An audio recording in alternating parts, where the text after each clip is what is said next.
Bismillahirrahmanirrahim. Assalamualaikum warahmatullahi wabarakatuh. Sebelumnya mohon maaf jadi agak mundur acaranya Bu ya, karena yang tadi pagi materinya panjang banget sampai zuhur gitu. Makanya mungkin agenda yang sekarang kita akan banyak singkat-singkat ya Bu ya, seperti itu. Nah mungkin untuk dana sehat pun nggak akan banyak yang saya bahas. Tapi kenapa dana sehat ini dibahas? Karena seperti yang diceritakan kemarin bahwa ternyata di beberapa posyandu itu tuh masih banyak yang bermasalah, terutama masalah pengelolaan dana sehatnya, ya Bu ya. Nah sebenarnya dana sehat itu seperti apa sih? Itu yang akan kita persepsikan sama sekarang. Bahkan nanti mungkin beberapa posyandu, setahu saya tuh ada yang sudah mengembangkan dana sehatnya benar. Nanti akan diminta maju lah sharing untuk beberapa, nanti saya panggil ya. Oke, lanjut aja slide. Nah jadi ini sebagai gambaran dulu Bu, bahwa ibu-ibu tahu ada strata posyandu Pratama, Madya, Purnama, dan seterusnya sampai Mandiri ya Bu ya. Salah satu indikatornya, lihat nomor 8 ini, dia ada cakupan dana sehat. Ya Bu ya, ada di sini gitu, di strata posyandu. Nah, yang membuat strata posyandu menjadi mandiri, itu tuh cakupan dana sehatnya.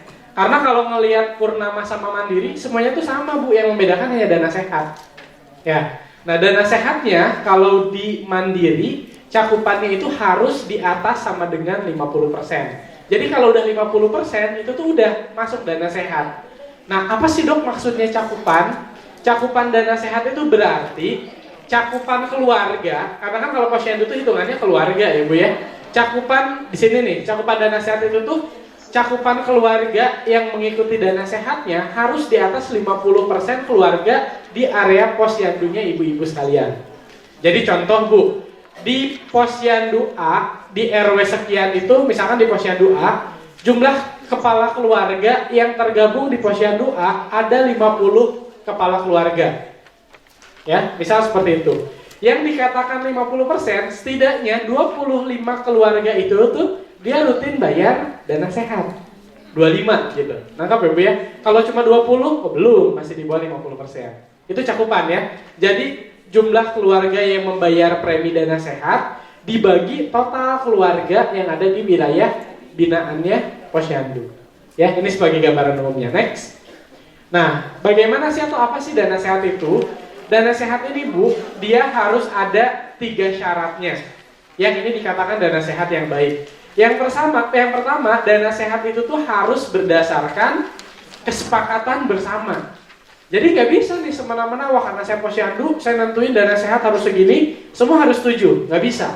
Dana sehat besarannya pun harus disepakati secara musyawarah. Jadi kita tentukan dulu nih, atau kita musyawarahan dulu, kita sosialisasikan dulu bahwa perlu ada dana sehat sebagai bentuk gotong royong terhadap kesehatan di wilayah kerja posyandu tersebut dengan besaran yang ditetapkan bersama. Besarannya seperti apa? Apakah harus sama antara satu orang dengan yang lainnya? Itu nanti kita bahas. Tapi yang pertama, ini harus berdasarkan persetujuan dulu bahwa dana sehat ini tuh disepakati oleh masyarakat untuk kemudian dikelola oleh posyandu.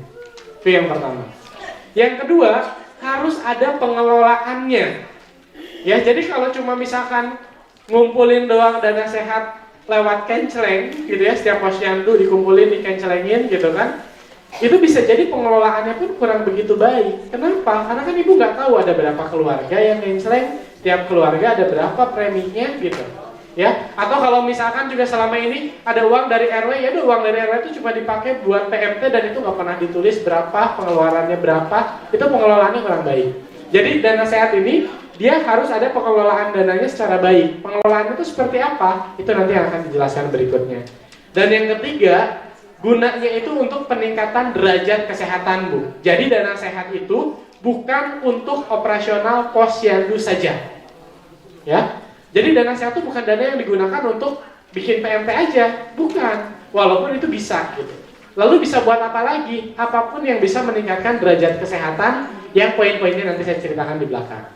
Ya, next lagi, biar waktunya cepat. Nah ini pengertiannya bisa ibu baca lah, ini ya seperti ini ya. Next lagi. Nah, pengelolaan dana. Ada yang ngerasa ini catatan siapa? Ini kan catatan salah satu ibu-ibu yang di sini, catatan siapa Bu? Warakas. Ini contohnya Warakas. Jadi dia punya contoh pencatatan dana sehat 2017 RW 2 bulan Oktober, RT 1 sampai 17 jumlah kakaknya itu berapa. Jadi kalau mau ngelola dana sehat, ibu-ibu harus tahu dulu berapa jumlah keluarga yang ada di area kerja posyandu ibu-ibu. Nangkap nggak?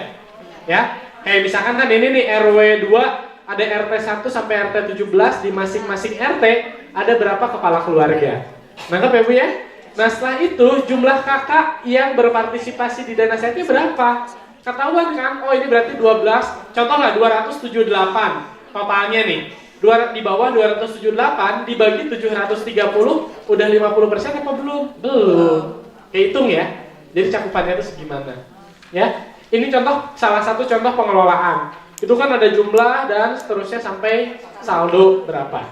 Ya, next lagi dulu sebelum jelasin yang berikutnya. Nah ini, jadi untuk pengelolaan dana sehat, ibu-ibu tuh harus tahu dulu berapa jumlah keluarga. Jadi makanya PR sekarang, lihat dulu nih berapa jumlah keluarga yang ada di area kerja posyandu saya. Karena itu yang menjadi cakupan dana sehatnya. Itu yang pertama. Terus yang kedua, berapa besaran iurannya gitu? Apakah harus sama atau boleh beda-beda? Itu pun tergantung kesepakatan. Kalau misalkan oke lah sama gitu ya. Tiap keluarga dana sehatnya itu 1.000 per keluarga. Di keluarga kayak tadi ini ada 730 keluarga. Berarti setiap bulan ada dana sehat yang terkumpul 730.000. Misal kayak gitu. Ya 1.000 mah kecil lah, bisa kali ya, mungkin seperti itu ya gambarnya. Jadi 1.000, boleh nggak kayak gitu dok, ditetapin 1.000 ya, kalau semuanya nggak berkeberatan nggak apa-apa gitu. Tapi kalau seandainya ada, waduh Bu, 1.000 mah saya juga kadang nggak ada sebulan misal gitu ya, misal gitu. 1.000 susah, bisa jadi gitu untuk keluarga tertentu ya udah semampunya ibu berapa. Karena untuk dana sehat itu yang dihitung, kalau untuk posyandu ya, strata posyandu itu tuh partisipasi keluarga, bukan besarannya. Tapi kalau zaman dulu Bu, ada materi khusus tentang dana sehat. Bahkan dana sehat itu, kalau di khusus ngebahas dana sehat, itu tuh ada stratanya lagi. Dana sehat, Pratama, Madya, Purnama, Mandiri. Tapi kita nggak ngebahas ke sana. Karena yang dana sehat yang kita bahas sekarang adalah dana sehat di posyandu. Jadi kalau dana sehat yang tadi khusus dana sehat, itu tuh selain partisipasi yang dilihat, besaran preminya itu dilihat Bu. Jadi kalau yang mandiri itu besaran preminya tuh harus berapa, itu tuh ada. Tapi kalau posyandu, kita nggak bicara itu. Kita bicaranya partisipasi masyarakat. Jadi kalau ada masyarakat yang tadi nggak bisa bayar 1.000, dia cuma bisa bayarnya 500, boleh nggak dong? Boleh, asalkan ditulis keluarganya dia tetap berpartisipasi. Ya, kayak gitu. Kalau misalkan pakai uang juga susah gitu, gimana dok? Karena kerjaan si orang ini pemulung gitu, misal gitu. Boleh nggak dia bayar pakai plastik yang dikumpulkan? Kalau di ibu ada bank sampah, atau misalkan ibu punya koneksi ke RW sebelah yang punya bank sampah, terima aja, tinggal jual, itu yang dimasukin dana sehatnya. Ada yang saya nggak bisa bayar pakai uang, tapi saya punya urban farming, hidroponik gitu. Boleh nggak saya nyumbang buat TMT itu bentuknya sayur setiap bulannya? Boleh, nggak apa-apa. Yang penting ada partisipasi masyarakat. Ya, kayak gitu ya Bu ya. Jadi untuk besaran itu silahkan bebas. Terus mekanisme penarikan iurannya gimana dok? Gitu. Apakah harus pas posyandu? Boleh. Apa boleh nggak waktu saya jadiin iuran RT digabung? Boleh, nggak apa-apa. Jadi misalkan iuran RT itu ada 10.000 sebulan. 10.000 itu dari 10.000, 1.000-nya buat dana sehat. Jadi biar nggak banyak iuran, nggak banyak tarikan ke masyarakat, boleh nggak? Boleh. Tapi ibu syaratnya harus tetap tahu mana yang udah bayar, mana yang belum. Walaupun dikumpulinnya sama RT, walaupun dikumpulinnya sama RW, ibu harus punya data yang bayar ke RT itu atau RW itu tuh ada berapa puluh kakak gitu. Nangkep nggak Bu? Sehingga itu bisa dilaporkan. Kalau sekarang mah cuma bilang ada dok kita dana sehat, karena kan suka ada iuran RT tiap bulannya gitu. Tapi pertanyaannya adalah, ibu tahu nggak berapa yang bayar iuran itu tiap bulannya? Nggak tahu gitu. Terus gimana cara taunya cakupan? Kayak gitu loh Bu. Jadi kuncinya kan di cakupan kalau di dana sehat. Jadi mekanisme pengumpulannya seperti apa ya bebas.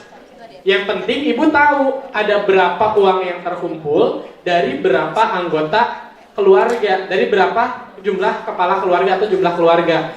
Bahkan kalau pengen lebih bagusnya lagi, ibu tahu dari misalkan jumlah keluarga ini, kalau keluarganya kecil ya Bu ya. Kalau misalkan di posyandunya jumlah keluarganya cuma 50, bisa jadi itu tuh per nama keluarga gitu. Kalau 50, kalau kayak tadi 730, ya pusing juga ya Bu ya, nggak akan mungkin 730 nama tiap orang dicek siapa yang bayar, siapa yang nggak, kan susah. Tapi kalau sedikit, misalkan cuma 50, cuma 40, ya itu bisa aja. Di datanya nggak cuma kepala keluarga, tapi keluarganya siapa, dia preminya berapa, udah bayar belum bulan ini, dan seterusnya. Ya, itu Bu. Terus bagaimana mencatatnya? Seperti tadi, kalau yang banyak sampai ratusan, cukup aja jumlah RT ini kepala keluarganya berapa, jumlah keluarga yang berpartisipasinya berapa. Tapi kalau yang sedikit, nama keluarganya siapa tulis aja, biar kita tahu kan siapa yang bayar. Dan bahkan kalau ternyata cuma 1.000 ada yang mau bayar 20.000, boleh nggak dong? Ya boleh lah gitu. Ya, itu alhamdulillah gitu. Jadi bisa kalau yang jumlahnya sedikit bisa langsung per nama. Ya. Terus catatan berikutnya yang harus dipunya selain catatan partisipasi, kayak kemarin kita ngomongin warung gizi, catatan uang masuk dan uang keluar itu harus ada.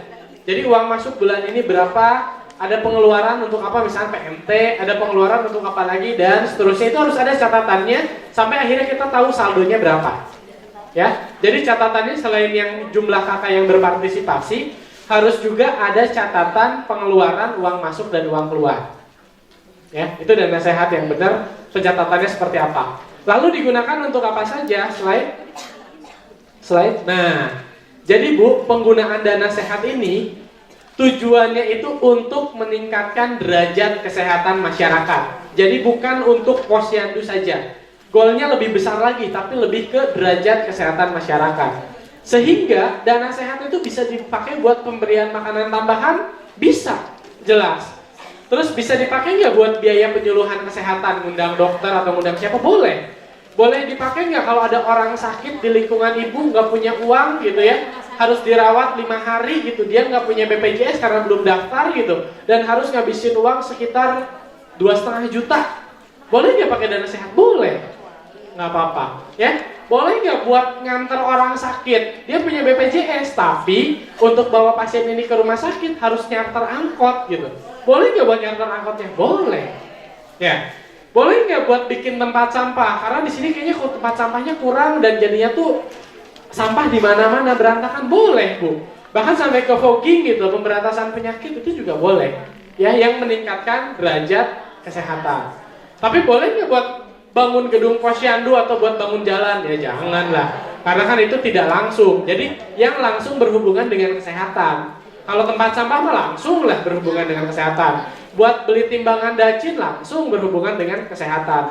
Tapi kalau misalkan untuk bikin atau ngecat gedung posyandu, ya jangan dulu lah gitu kan, karena itu tidak langsung berhubungan dengan kesehatan. Buat ngecor jalan karena jalannya jelek, ya jangan dulu lah gitu ya. Kayak gitu. Nangkep Bu ya?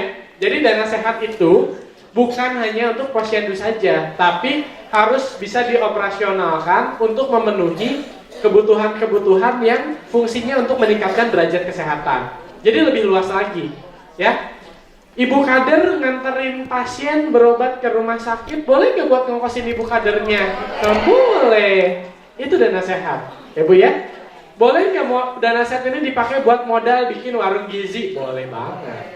Kebayang ya Bu ya? Dana sehat. Next lagi. Nah ini ya Bu ya. Jadi nggak harus dengan uang, bentuknya boleh apa aja. Bahkan iurannya pun nggak harus sama, nggak apa-apa. Yang penting partisipasinya itu tercatat. Jadi kalau ada uang bantuan dari kelurahan atau kecamatan itu dana sehat bukan? Bukan. Ya, itu bisa jadi untuk kas operasional posyandu. Karena dana sehat itu dia harus bersumber dari masyarakat dan ada partisipasi dari masyarakat. Dana RT yang diminta sumbangan tiap bulan, dana sehat bukan? Tergantung. Ibu mencatatnya dengan seperti tadi atau bukan? Kalau nggak dicatat, cuma nerima doang dari RT tiap bulan 100.000, itu bukan dana sehat. Tapi kalau sama, cuma nerima 100.000, tapi ibu tahu 100.000 ini tuh dari berapa keluarga yang berpartisipasi, itu bisa dilaporkan sebagai dana sehat. Ya, kebayang Bu sampai sini? Ya, karena harus bisa dipertanggungjawabkan itu tadi cakupannya, gitu. Ya udah 50% atau belum? Karena bisa jadi ibu udah posyandunya bagus, ternyata dana sehatnya itu tuh nggak ada cakupannya, walaupun suka dapat dari RT atau dari RW-nya itu gede, 300.000 tiap bulannya. Tadi kan 300.000-nya tuh nggak tahu ini tuh dari berapa. Sehingga ketika ditanya cakupannya udah 50% belum gitu. Udah, dari mana Bu 50%-nya? dari mana ya gitu, nggak tahu kan ibu gitu. Kayak gitu gambarannya ya. Next. Nah ini contoh bu, bahkan sampai masuk berita ya. Ini di Bandung contohnya, Posyandu Wijaya Kusuma, Posyandu berbasis inovasi. Salah satu inovasi yang dilakukan adalah program dana sehat, semacam dana asuransi kesehatan bagi warga dengan premi sebesar 500 per jiwa. Posyandu ini telah memiliki dana kesehatan untuk masyarakat sebesar 15.250.000. Dari yang 500 perak tapi dia ngitungnya per jiwa gitu. Jadi mungkin premi per keluarganya beda. Kalau keluarganya yang ada 5 berarti ya 2.500, yang 4 2.000 dan seterusnya. Dia kumpulin bisa nyampe 15 juta. 15 juta nggak akan habis lah buat dipakai PMT ya Bu ya.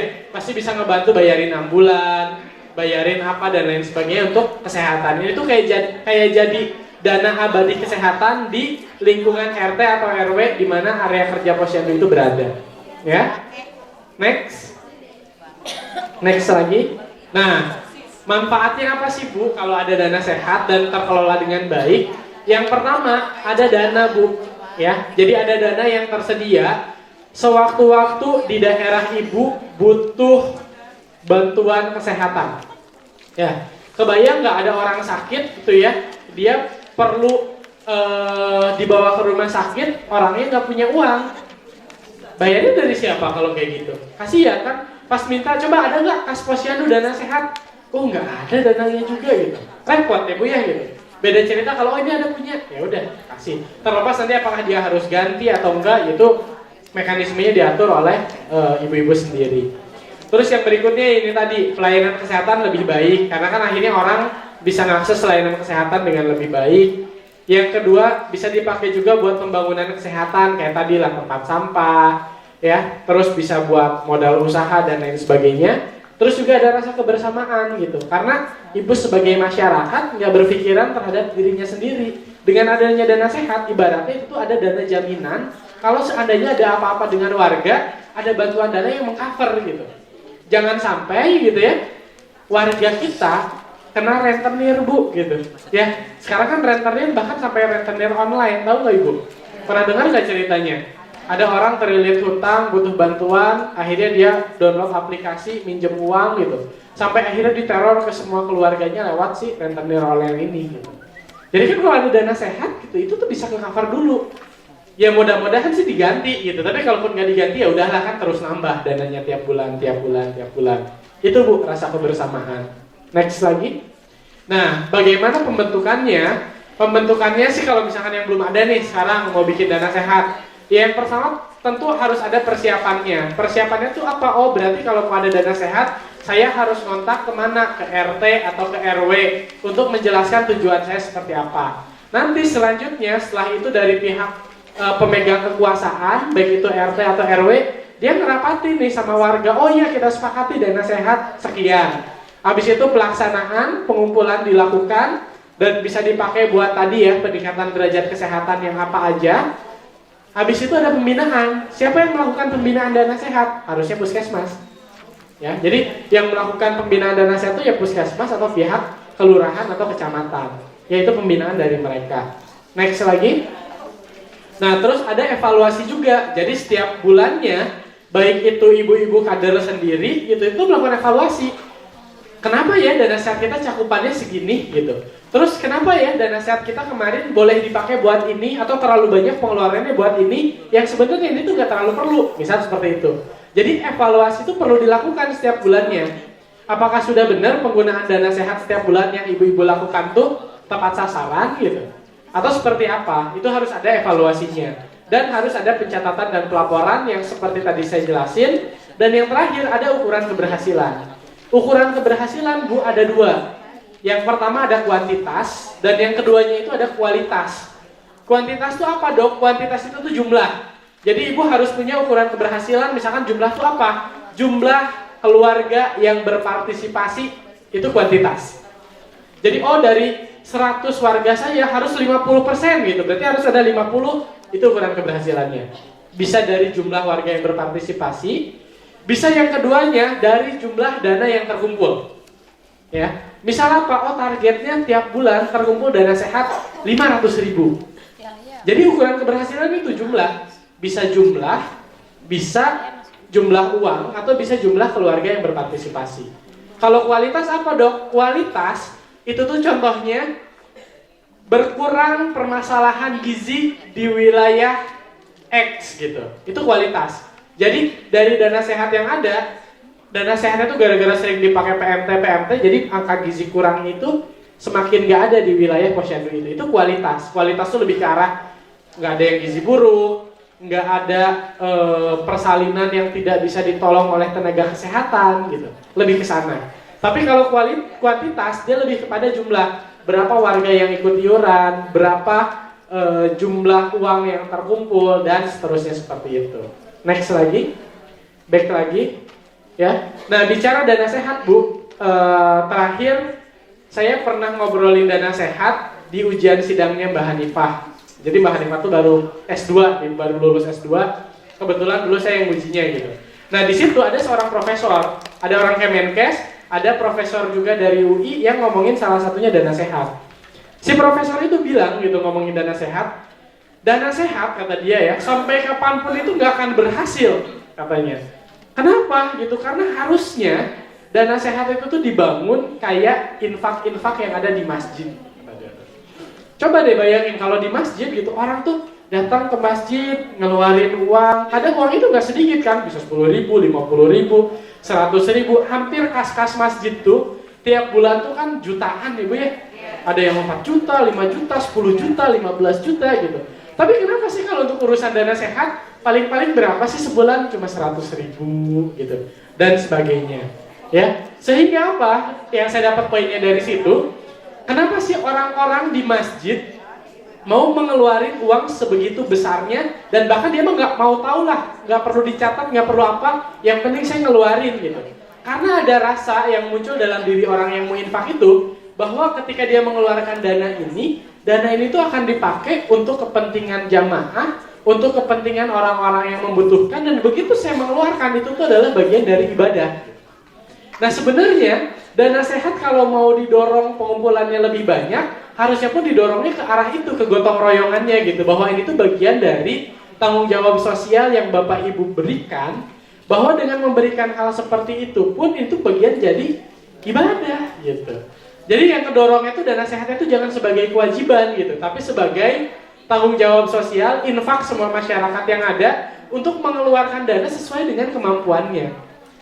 Ya, jadi nggak haruslah dana sehat itu dipatok, karena kalau mau naikin strata posyandu, catatannya dia cuma cakupan, cuma partisipasi gitu. Jadi ya itu yang harus didorong. Seperti itu Bapak Ibu sekalian gitu. Mungkin dari saya cukup ya, karena waktunya juga udah mau jam 4. Ada pertanyaan nggak Bu yang mau didiskusikan terkait dengan dana sehat? Ada yang mau ditanyakan Bu? Nggak ada? Kalau nggak ada, berarti coba di sini yang sudah ada dana sehat angkat tangan. Warakas. Ibu dari mana Bu? Depok. Depok udah ada pencatatan ya Bu ya? Sudah ada ya. Terus dari mana lagi? Cuma 2? Ada lagi nggak Bu? Oh, dana sehat dari mana Bu? Citerep juga sudah ada pencatatannya ya Bu ya? Berapa keluarga ini? Ada perdesnya juga bahkan di Citerep. Wah luar biasa ya, itu sampai ada peraturan desanya ya Bu ya? Oke. Ya, ada lagi? Yang lain berarti belum ada Bu? Belum adanya karena apa? Biasanya gabung iuran RT, iuran RW, dan Ibu nggak tahu itu tuh dari berapa keluarga.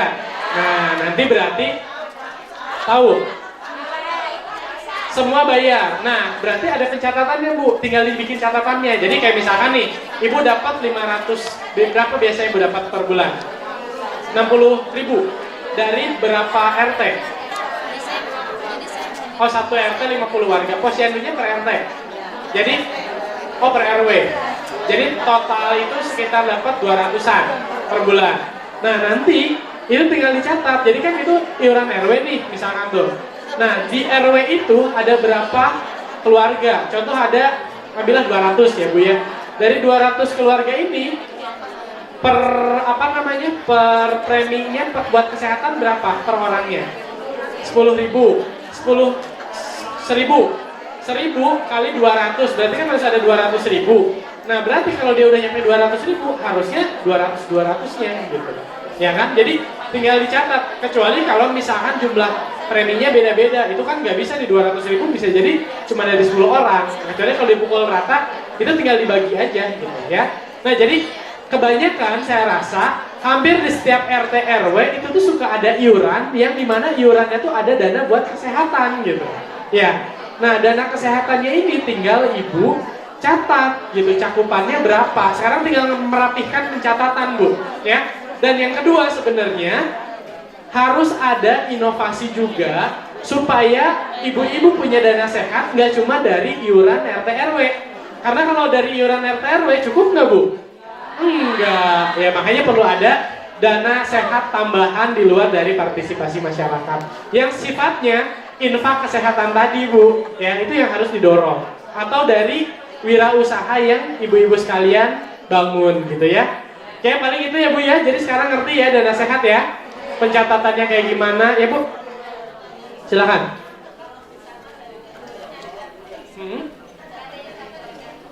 Ya. Ya. Ya. Oke. Jadi kan biasanya hampir semua di tiap RT atau RW ada dana dari iuran masyarakat, itu tuh selalu dibilangnya ini buat posyandu. Selalu gitu. Pasti itu buat posyandu. Sehingga ibu-ibu posyandu tuh mikir ini tuh untuk operasional posyandu. Nggak bisa buat bayarin orang sakit gitu. Ya, biasa orang karena nggak cukup, bener Bu gitu. Tapi yang benar sebenarnya itu tuh bukan buat posyandu aja, tapi buat meningkatkan derajat kesehatan tadi. Tapi permasalahannya Dok, buat posyandu aja nggak cukup ya, itulah masalahnya gitu. Jadi yang jadi masalah gimana caranya ningkatin dana sehatnya, ya. Jadi lebih ke sana. Karena kalau naikin iuran belum tentu semuanya mampu Dok. Jadi kalau kayak gitu partisipasinya kurang ya nggak apa-apa. Iuran wajibnya masih gitu, tapi di luar iuran wajib ibu-ibu harus punya inovasi. Gimana ngedorong warga yang ada di sana tuh kayak dia mau nginfak ngenceleng ke masjid gitu. Kayak gini tuh PR-nya. Nah, supaya banyak yang mau ngeluarin, ibu pun harus bisa sosialisasiin bahwa dana ini bukan untuk posyandu aja. Karena mungkin orang tuh mikirnya, buat posyandu ngapain sih? Paling kan cuma nimbang, cuma bikin PMT, ngapain sih dananya gede-gede amat? Jangan-jangan buat kadernya, kan mungkin gitu mikirnya ya gitu. Jadi sekarang ibu-ibu tuh PR-nya harus bisa mensosialisasikan bahwa dana sehat ini ibaratnya tuh jadi dana abadi untuk dipakai buat ningkatin derajat kesehatan di RT atau RW itu. Jadi kalau ada orang yang sakit bisa dibantu, kalau ada yang butuh transport buat ke rumah sakit bisa dibantu, kalau ada yang di rumah sakit dia BPJS tapi kan di rumah sakit itu butuh biaya hidup ya. Orang yang nungguinnya misalkan dia dari orang nggak mampu bisa bantu untuk biaya hidupnya. Jadi seperti itu Bu penggunaan dana sehat. Nah ketika itu didorong, disosialisasikan ke masyarakat, mungkin orang jadi lebih mau mengeluarkan uang untuk membangun itu. Dan yang kedua Bu, untuk membangun kepercayaan, jangan lupa transparansi dananya itu dibagikan kepada masyarakat setiap bulannya. Apakah ditempel di pos-pos yandu, di papan pengumuman, atau misalkan diselipkan di laporan RT sekalian gitu. Karena kalau nggak ada transparansi, gimana orang mau percaya gitu. Bahkan nggak tahu jumlahnya aja berapa. Kalau di masjid itu selalu diumumin kan, dari saldonya ada sekian dipakai untuk ini ada sekian gitu. Ya jadi itu yang harus dibangun karena nggak bisa dipungkiri Bu kadang gitu ya suka ada aja yang nyinyir sama kader posyandu. Ya benar nggak? Padahal mah kita udah capek-capek udah apa segala macam gitu kayak gitu. Ya? Hah? Tuh akhirnya mah malah kader yang ngomongin gitu kan padahal mah ya. Nah itu yang harus dibangun Bu. Jadi salah satu tugasnya kader itu adalah gimana mendorong kesadaran gitu.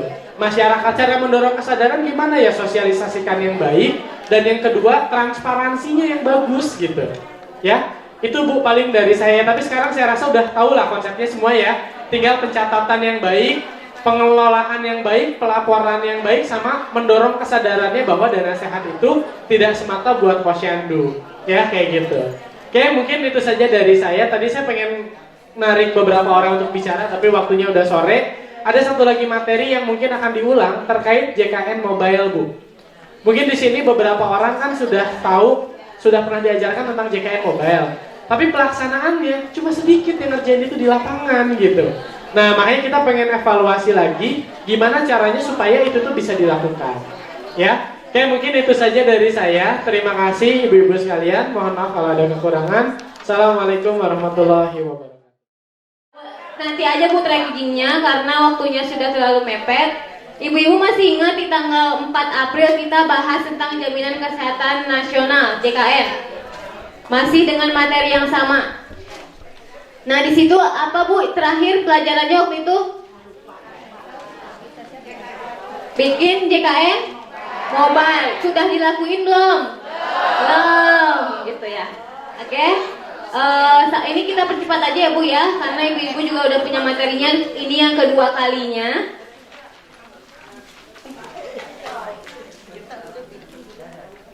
Terus next. Nanti itu dibaca aja Bu ya. Next.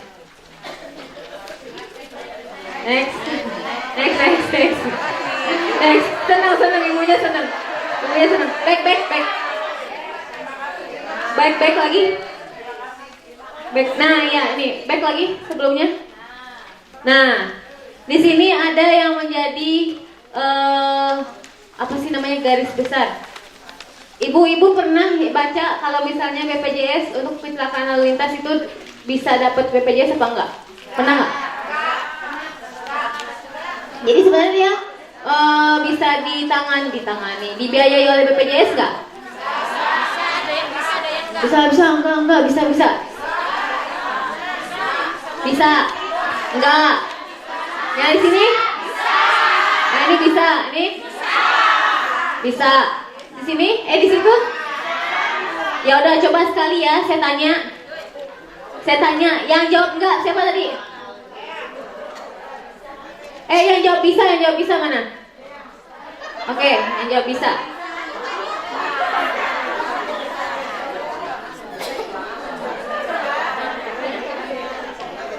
Ya, kenapa bisa? Oke, itu tulisannya. Yang jawab nggak bisa?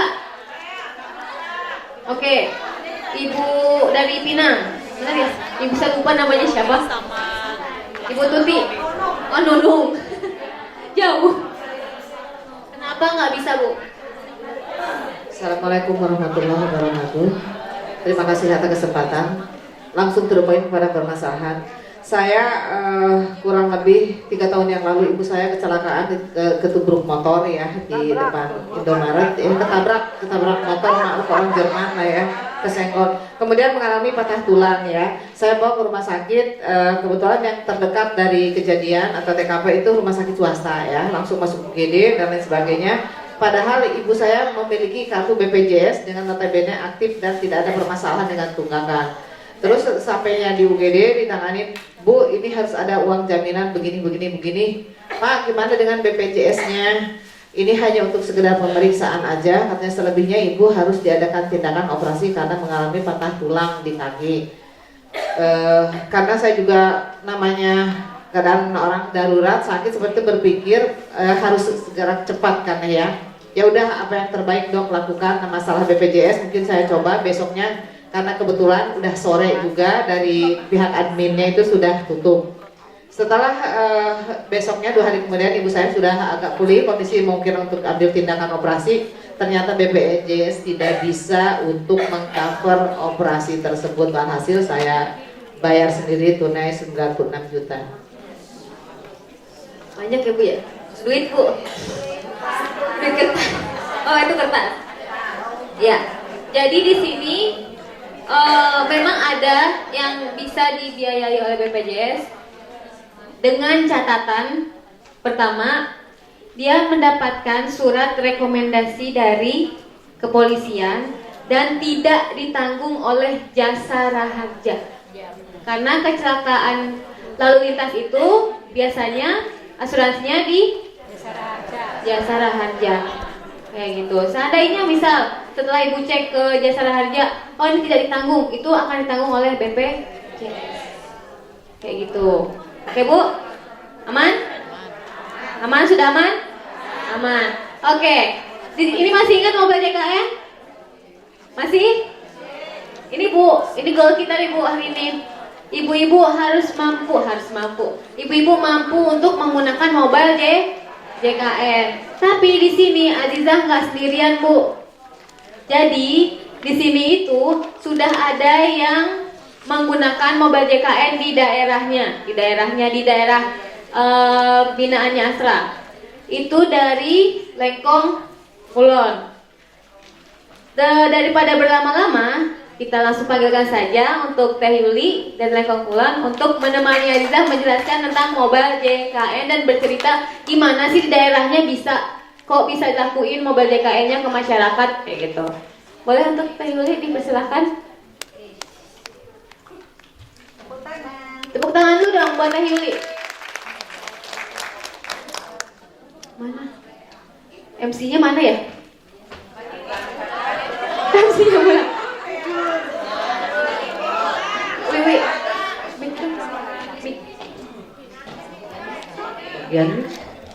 Ya, jadi di sini saya akan ditemani oleh Teh Yuli karena di daerah binaannya Asra yang bernama Lengkong Kulon yang ada di daerah Tangerang ya.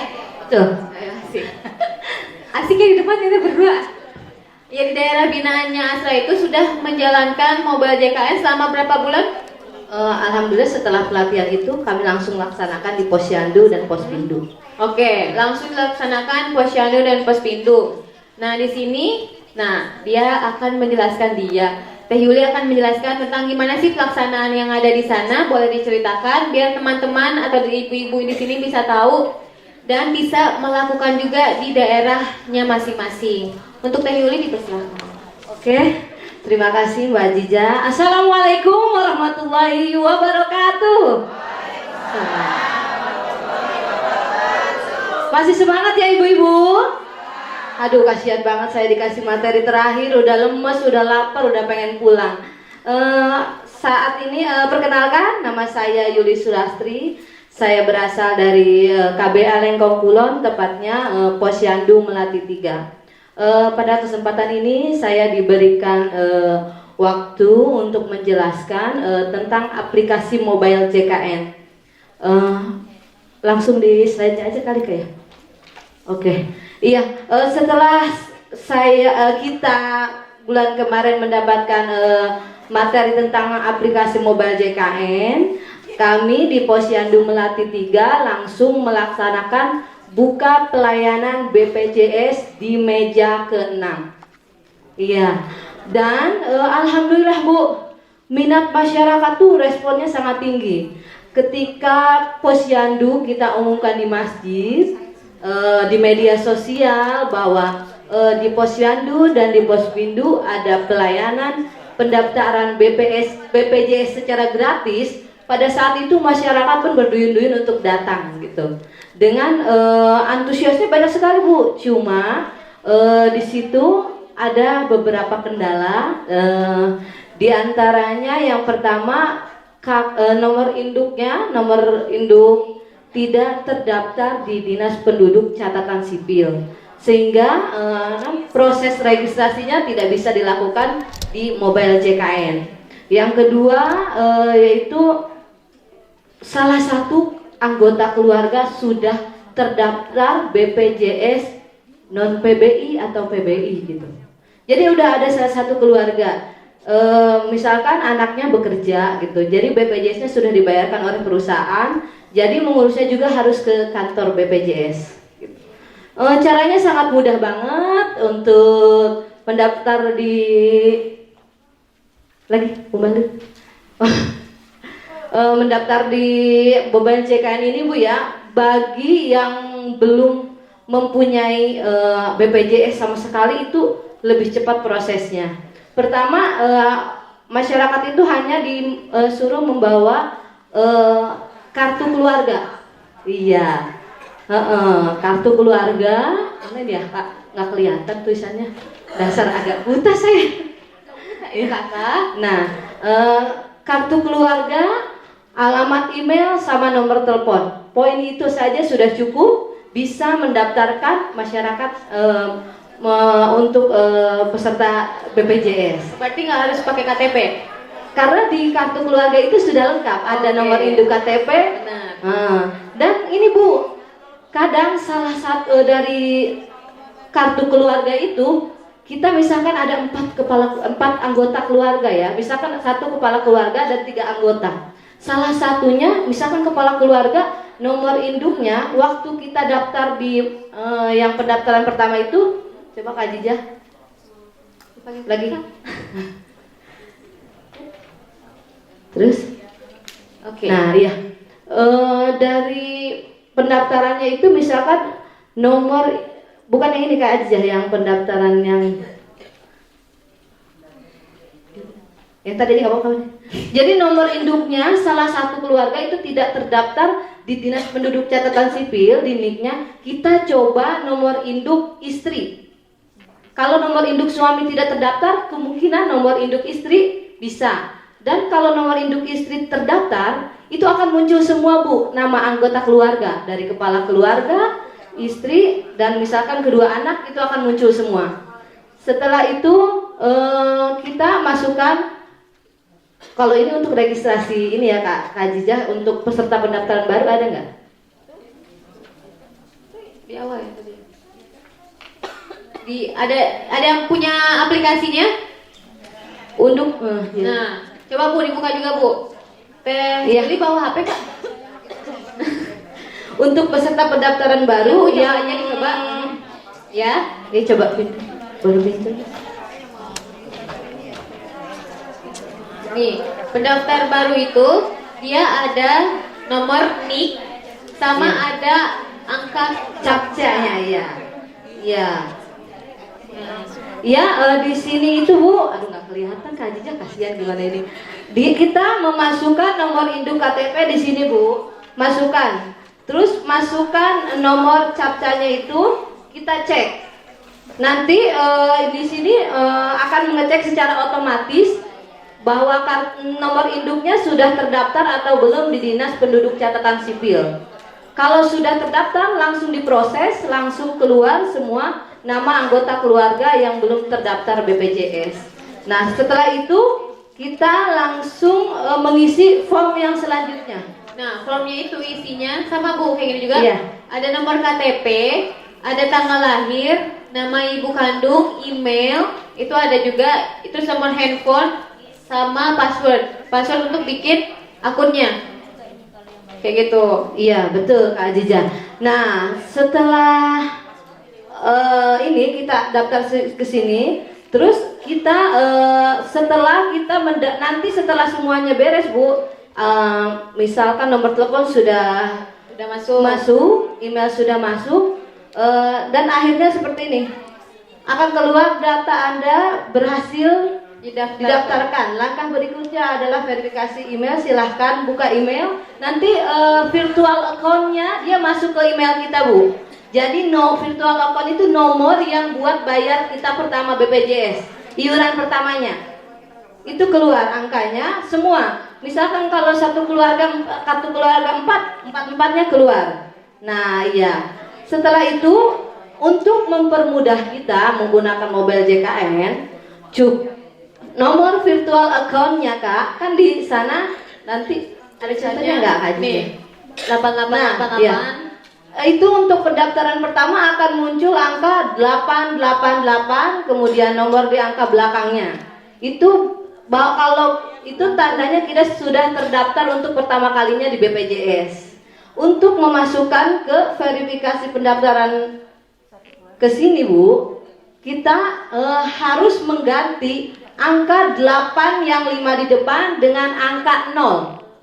Angka 8-nya ditiadakan, ditambah dengan angka 02. Dimasukkan ke sini Bu. Dimasukkan ke sini misalkan jadi 8880123456. Angka 88-nya dihilangkan, diganti menjadi kosongnya 2 kali. 0012345678. Nanti dikirim via email, nanti ada kode verifikasinya, kita masukkan dan kita masuk ke aplikasi mobile JKN. Langsung terdaftar ya? Iya. Tadi aplikasi mobile JKN kan. Keuntungannya menggunakan aplikasi mobile JKN Kayak gini. yang ada screening kesehatan gitu. Gak ada ya? Oh, di situ kalau kita udah masuk, Bu, manfaatnya banyak banget, Bu. Di antaranya yang satu, kita bisa merubah vaskes. Kalau kita misalkan ini nih vaskes pertama kita nih kayaknya terlalu rame nih, saya pengen pindah di vaskes yang lain, bisa, Bu. Di situ ada fiturnya. Terus misalkan kita pengen, nih nama saya ada yang salah gitu, perubahan data juga bisa di situ. Terus kalau kita ngerasa nih kayaknya pelayanan di vaskes pertama itu nggak memuaskan, di situ pelayanan juga ada, Bu. Langsung kita terhubung dengan BPJS. Jadi itu sangat memudahkan kita banget, Mbak Azizah. Jadi kita nggak usah susah-susah harus ngantri ke kantor BPJS. Nah, berarti masih ngantri ya, Mbak ya? Iya banget. Apalagi kalau kita di kabupaten harus melakukan ininya di Tiga Raksa, Kak. Tuh. Di Tiga Raksa itu kalau kita berangkat jam 7 pagi pasti nggak dapat. Kita harus berangkatnya dari jam 3 subuh. Iya, itu baru dapat nomor antrian, Bu. Sisanya itu kan karena itu kabupaten pasti orang berebut untuk daftar gitu. Nah, berarti gampang ya, Teh ya? Gampang banget, alhamdulillah. Kemarin di posyandu kita sudah sekitar 5 orang yang berhasil mendaftarkan diri dan keluarganya menjadi anggota BPJS. Oh, setelah Teh Yuli ajarkan, akhirnya dari keluarga itu mendaftarkan sendiri juga keluarganya. Iya, betul. Tuh, ibu-ibu, kita sudah punya contoh dari Lengkong Kulon yang bisa menggunakan JKN Mobile. Di sini siapa yang sudah download? Coba yang di HP-nya sudah ada. Itu mah nggak usah ditanya. Itu mah cabai yang di atasnya. Cabai. Oh iya. Ya, jadi ini Ibu, siapa yang punya HP tadi ada? Oh iya, Ibu siapa namanya? Ibu Lela. Jadi Ibu Lela bisa mendaftarkan dan ibu-ibu yang lain di KBA-nya. Kalau misalnya bisa internetnya sekarang menyala, internetnya nyala, coba di-download. Kita coba 1 kali di setiap KBA. Kenapa? Karena ini sangat bermanfaat banget. Kalau misalnya kita harus antri atau masyarakatnya antri atau misalnya teman-teman ibu-ibu di sini antri dulu ke BPJS, itu lamanya bukan main. Bukan main, Kak Jijah. Berangkatnya jam 8, pulangnya bisa jam 3 sore. Jam 3 pagi.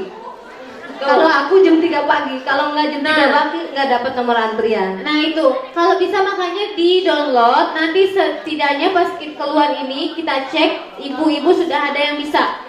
Kenapa bisa? Kenapa harus bisa? Sabar. Kenapa harus bisa? Nanti jadinya ketika teman ibu, misal ada yang sakit, terus menggunakan BPJS gitu kan. Kalau misalnya dia nggak bisa menggunakan mobile, berarti kan harus datang ke BPJS-nya. Terus antri dulu, lama dulu. Kalau misalnya dengan mobile JKN, ibu-ibu bisa langsung daftarin dan bisa langsung diproses. Iya, sama betul. rumah sakitnya. Kalau ada keuntungan juga kalau BPJS nggak bisa online sampai malam. Kalau kita daftar jam berapa aja bisa. Nah, mau ada yang kucuk-kucuk datang jam 9 malam, Teh Yuli tolong daftarin aku dong BPJS. Oke, langsung. Waktunya juga nggak lama, Bu. Paling lama itu 10 menit. Itu udah paling lama. Keuntungan yang lain setelah menggunakan mobile JKN apa, Teh? Yang pertama lebih mudah. Lebih mudah. Terus membantu masyarakat itu untuk banyak mendaftar BPJS. Banyak daftar BPJS. Kemudian keuntungan yang lain apa ya? yang ini? Iya. Oh iya.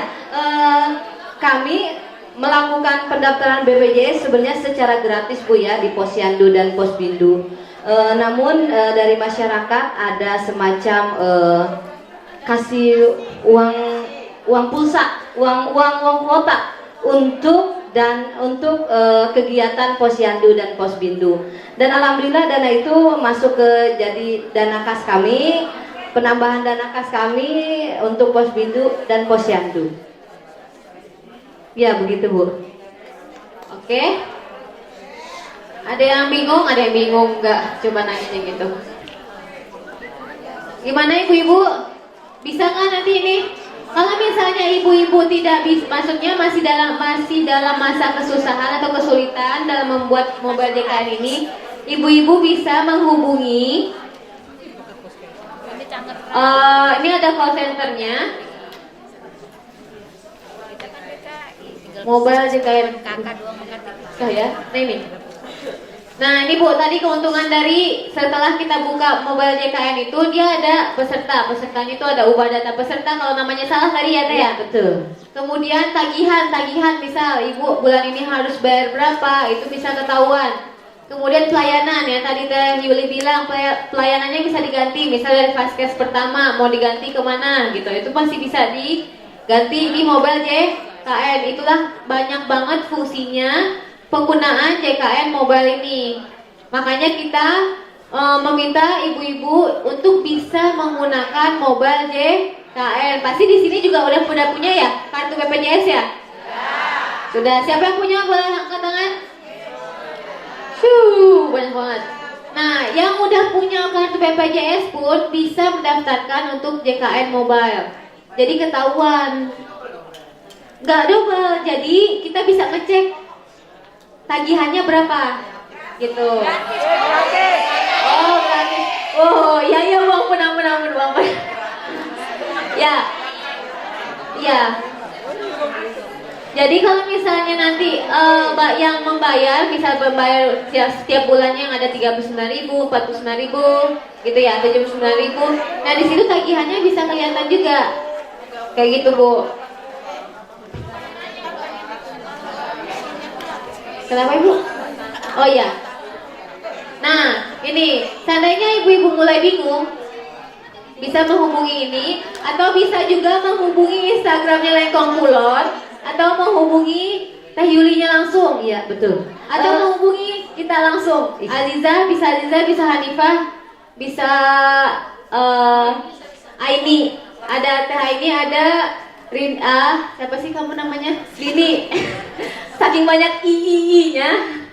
Kayak gitu. Ibu-ibu bisa menghubungi kita. Untuk nomor telepon Teh Yuli boleh? Nomor telepon saya 0812 13 0812 13 70 0314. Kami bisa menerima pelayanan pembuatan BPJS secara online juga. Misalkan, Bu, tolong dong bikinin BPJS, tinggal kirim aja nomor induk KTP-nya. Oke. Nanti kita bisa lewat WA-an. Misalkan nama ibu kandung siapa, tanggal lahir berapa, gitu bisa. Nah, sebaiknya kalau misalnya nanti ada yang ngechat Teh Yuli, bantuin caranya aja. Siap. Biar ibu-ibu yang mendaftarkan, maksudnya ingin mendaftarkan juga Iya. tahu caranya. Oke. Nanti bisa digunakan di daerahnya Iya, masing-masing. siap.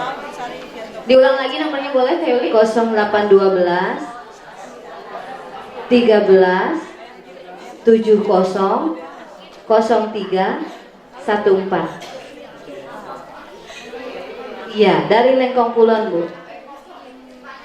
Lengkong itu sebelah selatan Kota Tangerang, Bu. Paling pojok. Nah, untuk sekarang yang udah download, nanti bisa ketemu Aziza di sini boleh. Nanti akan Aziza jelaskan penggunaan mobile JKN-nya. Ibu-ibu ya, yang udah bisa download boleh sekarang. Nanti Aziza akan tunggu di situ untuk penjelasan mobile JKN-nya dan sama Teh Yuli. Kalau misalnya ibu-ibu misalnya mau pulang nih, wah mumpung ada Teh Yuli lagi sendirian gitu sendirian. Cie. Lagi sendirian. Nah, itu didatengin aja Bu, nggak apa-apa. Sambil nunggu Grab gitu ya. Naik Grab bener? Ya, kayak gitu. Oke Ibu, ada yang tanyakan? Udah di gini-gini Bu saya Bu. Oke? Itu saja. Oh ya Ibu boleh?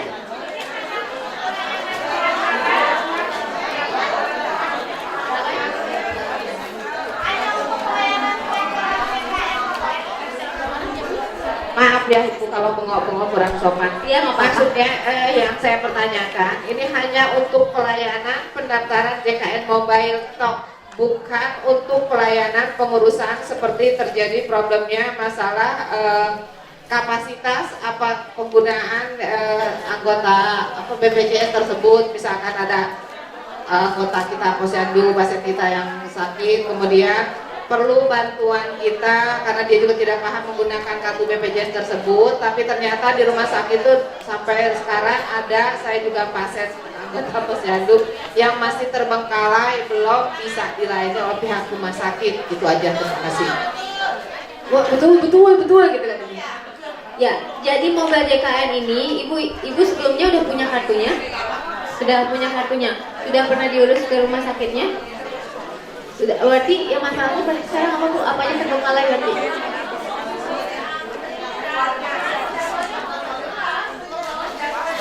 Jadi dari mobile JKN itu apakah nanti bisa membantu soal pelayanan langsung di rumah sakit atau di puskesmas gitu Mbak Nija? Oh, kalau untuk pelayanannya nanti langsung dari rumah sakitnya Ibu. Tapi digunakannya mobile JKN ini mempermudah misal ketika saat ini Ibu sakit.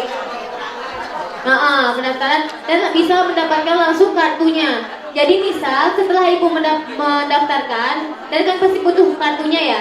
Itu Ibu lihatkan saja kartu yang masih dalam bentuk PDF atau Word gitu yang dikasih sama BPJS Mobile-nya di email, itu sudah bisa digunakan di rumah sakit. Sudah bisa digunakan di rumah sakit untuk yang softnya itu, soft file-nya itu. Jadi nggak harus nunggu yang hard. Jadi Ibu nggak harus nunggu cetak dulu. Nah, ketika sudah mulai lowong baru dicetak kartunya. Gitu ya Bu ya. Untuk Teh Yuli ada yang mau ditambahkan? Sudah. Sudah. Itu saja ibu-ibu, mohon maaf jika ada kekurangan, kelebihan silakan diambil dan dibawa pulang. Jika ingin menanyakan tentang BPJS atau JKN Mobile, silahkan ketemu aja di sini, atau kalau misalnya ada Teh Yuli nanti dikejar-kejar aja Teh Yulinya, berasa artis. Oke, terima kasih ibu-ibu. Mohon maaf. Assalamualaikum warahmatullahi wabarakatuh.